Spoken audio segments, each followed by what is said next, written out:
FIDE América CCA inaugura su podcast con la serie Aprende Ajedrez.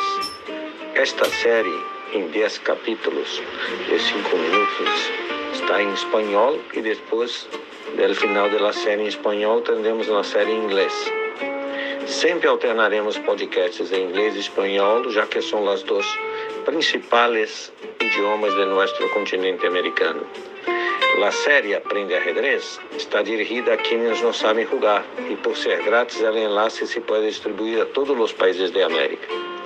Participa e difunda este podcast para termos mais pessoas que sepam jogar ao ajedrez.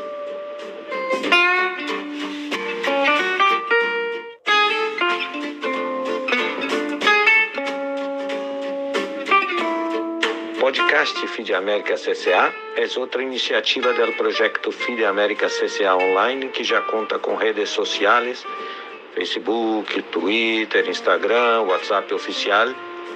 Também, además das redes sociais, torneios online, retransmissões online, por exemplo, a de Olimpíada Online, o sítio administrativo FIDE América Online, aún por inaugurar, e o mesmo projeto de FIDE América Online é coordenado e criado por o deputy presidente, o gran maestro Darcy Lima.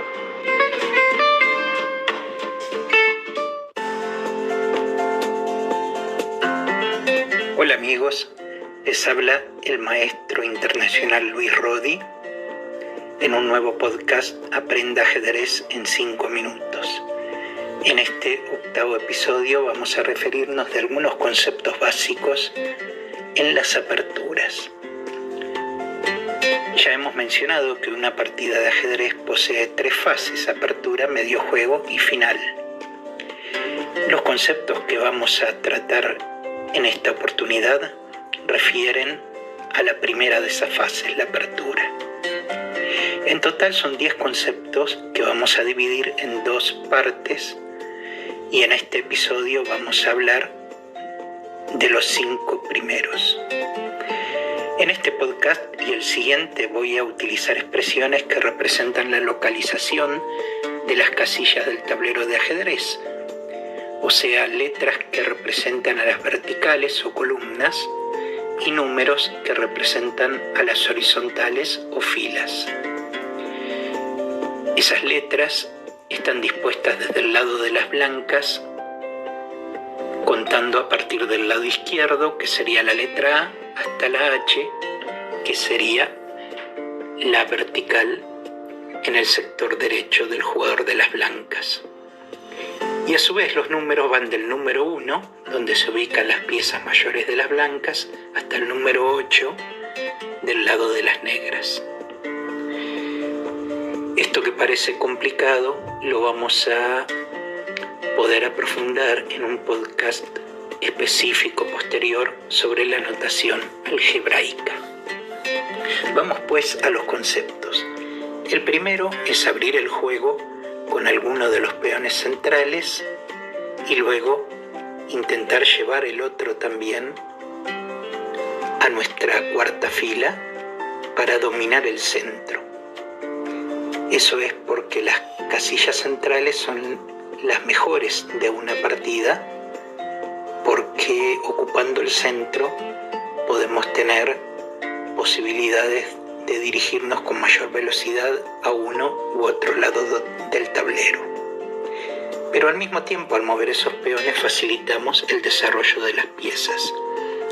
El segundo concepto es desarrollar los caballos de forma centralizada, porque los caballos colocados en casas centrales disponen de más casillas, 8 en total, que si hubiesen desarrollado por el costado del tablero, donde ellos van a disponer de menos casillas para realizar sus saltos. El tercer concepto es desarrollar el alfil rey, porque de esa forma vamos a liberar espacio entre el rey y la torre, permitiendo realizar esa jugada especial que se llama enroque. Justamente el 4º concepto refiere a ese movimiento. El enroque envuelve 2 piezas, el rey y una de las torres. Su principal objetivo es proteger al rey, llevándolo para un local más seguro que el centro, donde está expuesto porque hemos avanzado los peones para poder sacar las piezas. El enroque se realiza solamente en algunas circunstancias. Por ejemplo, no puede haber ninguna pieza entre el rey y la torre.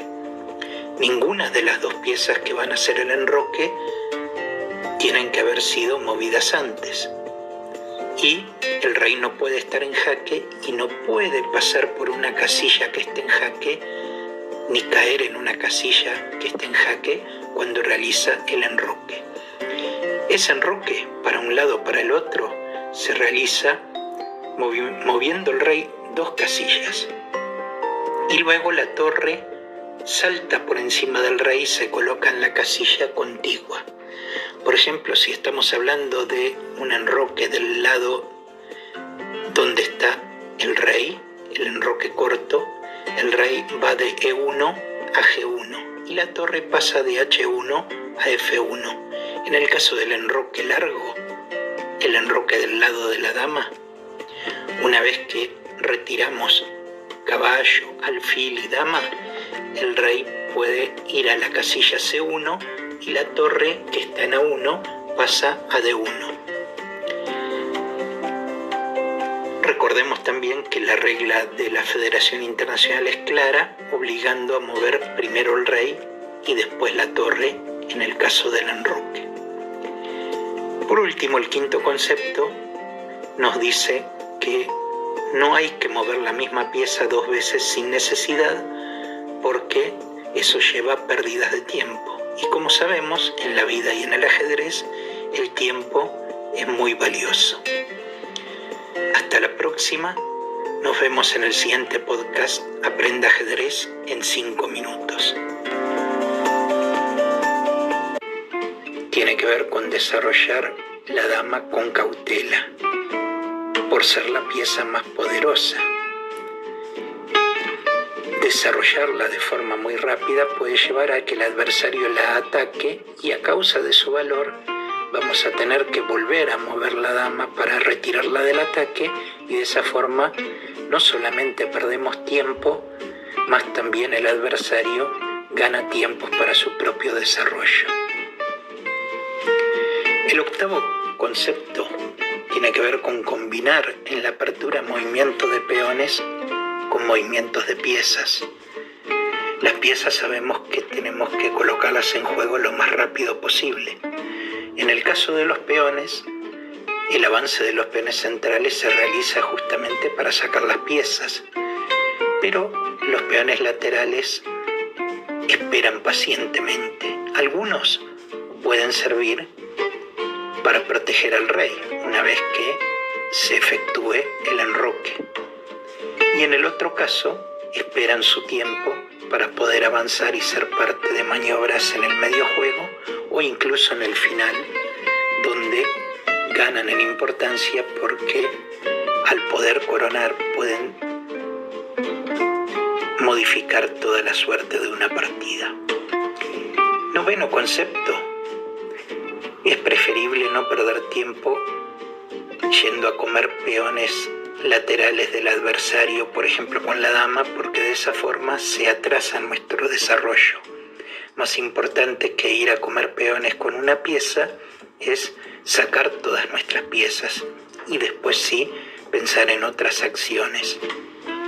Como decía Najdorf, enroque primero, filosofía después. El 10º concepto es nunca temer al jugador adversario ni tampoco tener exceso de confianza.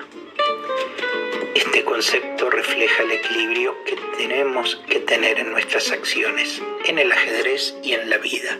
Son conceptos que constituyen un camino seguro transitado por muchos de los grandes campeones a lo largo de la historia. Por lo tanto, es una fórmula para jugar mejor y puede ser resumida en 3 conceptos principales: desarrollo rápido de las piezas, dominio del centro, colocar el rey en seguridad. En cada jugada es necesario evaluar, comparar y elegir la mejor jugada. Y a cada jugada del adversario preguntar a nosotros mismos, ¿cuál es la intención del adversario con esta jugada? ¿Representa algún peligro inmediato? Y si representa, ¿qué medidas debo tomar? Para mejorar nuestro ajedrez, un ejercicio eficaz es ver y reproducir partidas de los campeones, sobre todo de los clásicos, porque de esa forma se construye paso a paso un padrón de excelencia en nuestra mente que van a moldar nuestra forma de jugar a lo largo del desarrollo ajedrecístico y van a formar una base de datos mental que va a ayudar mucho en diversos momentos de la partida, especialmente cuando tengamos poco tiempo para tomar las mejores decisiones sobre presión del tiempo. En el próximo podcast vamos a hablar sobre la notación algebraica y daremos algunos